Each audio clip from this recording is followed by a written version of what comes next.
Welcome back to my channel, mother suckers. Hey, hopefully this time you'll subscribe if you haven't already, because you just keep coming back. So might as well subscribe, it's free 99. Today's video, I'm super excited. We're going to be talking about dark skin representation in Afrobeats music, as well as Nigeria making history. Congratulations to Wizkid and Tems on their song Essence, first Nigerian song to chart on the Billboard 100.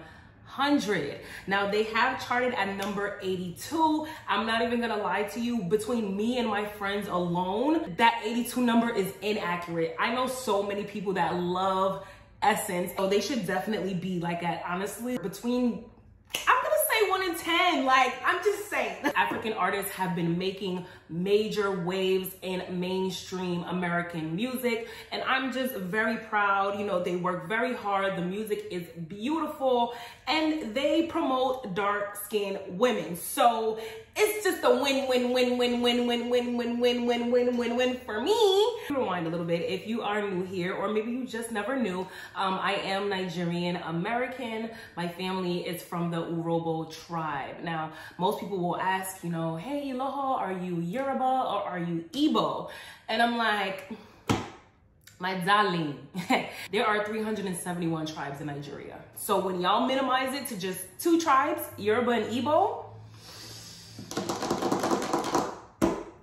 that's ignorant as fuck. Can y'all stop asking people if they're Yoruba or Igbo? Like, just say, what tribe are you from? Because there's 371, and I'm sorry, y'all need not to think that there's only 2. It's kind of equivalent to you maybe hearing a Caribbean accent and asking a person, hey, are you Trinidadian or Jamaican? And they're like, I from St. Vincent. I from St. Lucia. I'm Asian, you know what I'm saying? Now, really quickly, you guys know that I am no stranger to the colorism conversation, and a lot of times I tailor my content to specifically dark-skinned Black women. Not just dark-skinned Black American women, dark-skinned Black women in America, in the Caribbean, in Africa, throughout the diaspora. I do not segregate us, you know, because dark-skinned Black women all over the world face colorism. So regardless if you speak English or if you speak French, you know, most dark-skinned, unambiguous Black women can tell you their stories. And regardless of where they are on this big old globe, they will tell you that they've experienced some form of colorism. And so a lot of times, you know, I come on here with a bunch of complaints, you know, but I really am a positive person, and I think it's important to speak on the issues, but also to give credit where credit is due. I would just like to take a moment to give credit to the Afrobeats artists out there who heavily promote dark-skinned Black women in their videos. There are also so many beautiful dark-skinned African artists. I'm not big on comparing and making one seem better than the other. I'm not here to do that. However, I do want to say that, you know, music is an art, and it is a reflection of people's experiences, and it's a reflection of society. If you look at American music, most of the people in the Black music spaces, usually ambiguous or lighter skinned women with similar features. No shade, no tea. I love Beyonce. I love Nicki Minaj. I love Saweetie. I love Rihanna. But when we look at American music as a whole, you know, these are the top 4, right? These are the most, I'm sorry, Saweetie is not top 4, no shade, but she hasn't, you know, put in that much work. But you know what I mean? Like, when we look at, you know, American celebrities and who is promoted and who is the pinnacle of beauty, like, that's just something that you can't deny. It's something that is very blatant. It's been pushed down our throats. It's been pushed in our faces. Many of us have no choice but to just accept it. I do believe that most of those women, like the Beyoncés, the Rihannas, the Nicki Minaj, they are absolutely talented. I will never take that from them. I am fans of these women. However, I think it is very important to state the obvious, right? That lighter skinned women are usually promoted and celebrated in predominantly Black spaces. So it is a breath of fresh air to see unambiguous dark skin and even African, you know, African features, African women being celebrated globally, not just in Africa, you know, but in Europe, in America, in the Caribbean. It is very important because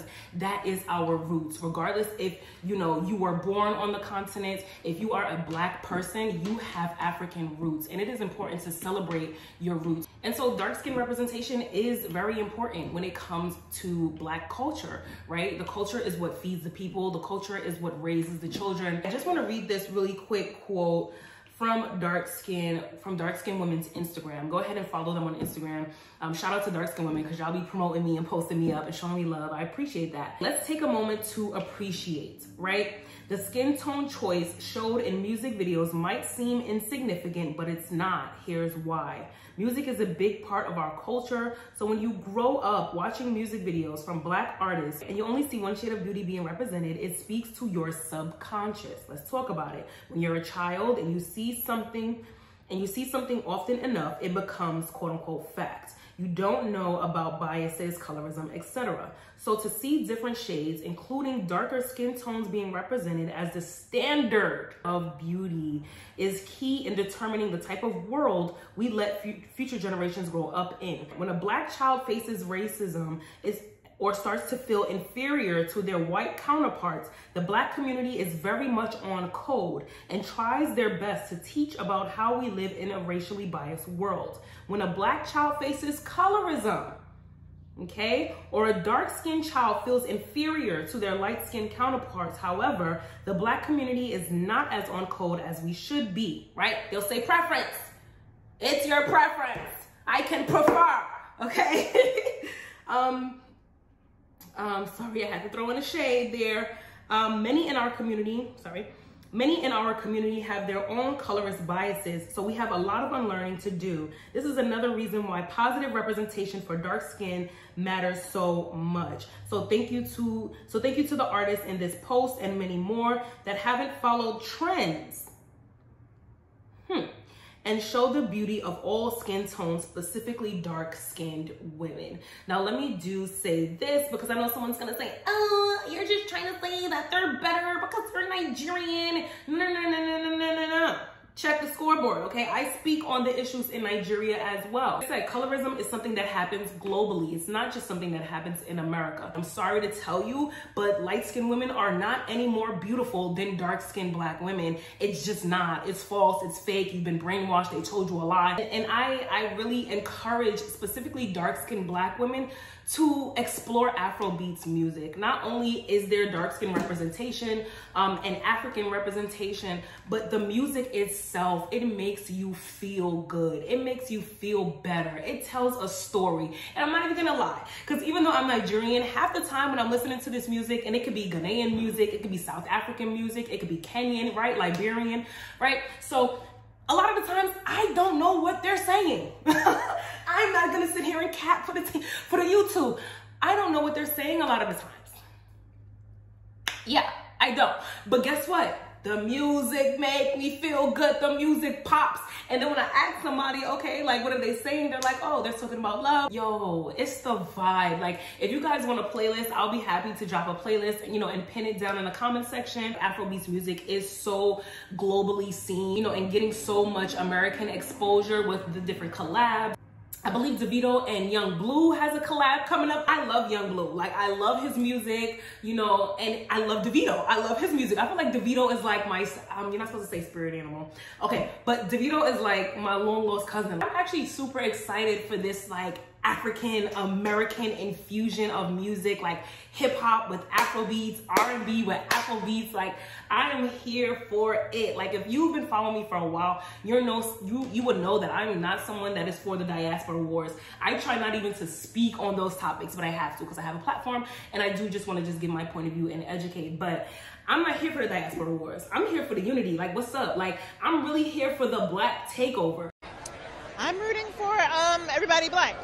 Y'all have to understand something. Even though this is now coming into mainstream American music, like, these artists have been working, have been putting in the work, and they've been growing and glowing in their respective countries, even abroad in the UK. I found this tweet. It says, Afrobeats gaining global audience, specifically in the US music capital, is a thing to reckon with.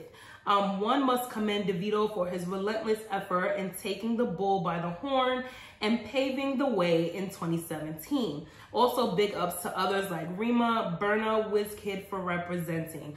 So the Nigerians are having a little fight right now on Instagram. The fandoms, they're like, okay, Wizkid is better. No, Davido is better. No, Burna Boy is better. At the end of the day, let's stop tearing each other down, because a win for one is truly a win for all. Look at these beautiful visuals. Look at these rich representations of Black people. And it's not just Africans. When I see these people, I don't just see African, I see Black beauty. Let's do it. It's our time. Like, what's up? I'm about to become, you know, I'm about to be an Afrobeats artist. So I need y'all to support my music. So you guys let me know, what is your favorite Afrobeats song? Y'all let me know what you thought down in the comment section. Be sure to like and subscribe. Thank you guys so much. I love you. God bless you. Africa to the world. Deuces. Jadas Luxury Beauty Supply Store provides a variety of popular hair care products, hair accessories, hair coloring, skincare, and Black-owned beauty products. Located at 488 Hempstead Turnpike, Elmont, New York, Jadas Luxury Beauty Supply Store provides products for natural and relaxed hair. I know many of us are so used to shopping at non-Black beauty supply stores, but I really recommend giving Jadas Luxury Beauty Supply Store a chance. It's nothing like having a Black woman who understands Black hair and Black women's needs supplying the products that we use on an everyday basis. And the reviews speak for themselves, honey, okay? Jada provides top-notch customer service inside and outside of her store. So if you're not in the New York area, don't worry. You can head over to jadasluxurybeautysupply.com and follow them on Instagram at Jadas Luxury Beauty Supply. If you have any questions, her DMs are open, so she's available and ready to assist.